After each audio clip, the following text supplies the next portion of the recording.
In the city of Bulawayo, Zimbabwe, the grave of British colonialist Cecil Rhodes has become a source of conflict among Zimbabweans.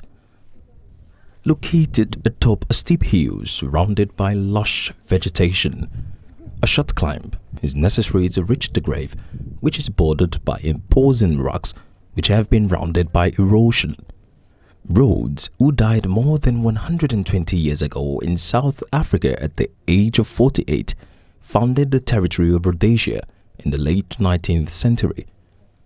He is widely seen as a symbol of British imperialism and oppression in Zimbabwe, which was once known as Southern Rhodesia.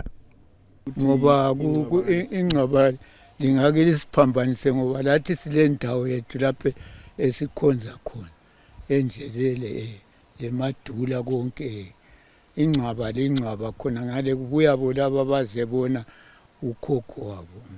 Rhodes' grave is a popular tourist attraction and has been the subject of controversy for years. The debate over the fate of his grave has intensified in recent years, with some Zimbabweans calling for it to be dug up and the remains repatriated to Britain. Others argue that the grave should be left intact but transformed into a museum or educational center to teach future generations about the country's colonial past. Ingcwaba lika Rhodes thina lisincedisa ngokuba izethekeli ziyabuya zizebona zithole kule zinto zethu esizenzayo ngezandla sibathengisele besithengele imali yona leyo sincedise abantwana ezikolo yonke indawo nje lokuthi sizuze ukudla lezigqoko. Well, I don't think history should be tampered with. It's history and he requested to be here, so I think that's where he should stay. To some, the idea of preserving Rhodes' grave as a historic site seems to be an insult to the many Zimbabweans who suffered under colonial rule. But not everyone agrees. There are Zimbabweans that argue that the grave serves as a reminder of the country's complex history and should be preserved for future generations.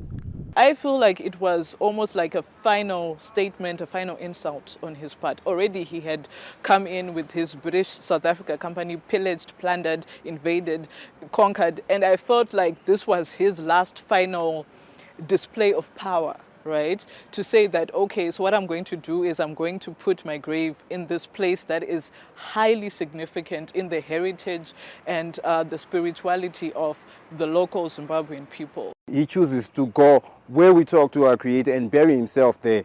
You know, it was more like a spiritual colonization, which is a great insult to any sane Zimbabwean. The debate over Rhodes' grave is just one example of the ongoing tension in Zimbabwe over the legacy of colonialism. While some Zimbabweans argue that the country should embrace its colonial past and move forward, others believe that the country can only truly move on by rejecting its colonial history and embracing its African heritage. First and foremost, Matopo in itself is such a beautiful landscape. It doesn't need this colonial grave, honestly. It's beautiful. We were just saying, the views and stuff are stunning. As Zimbabwe continues to grapple with its complex history, the fate of Rhodes' grave remains uncertain. But one thing is clear: the debate over this controversial historic figure is far from over. Zimbabweans, like many other Africans, will continue to look for a way to come to terms with their country's colonial legacy for years to come.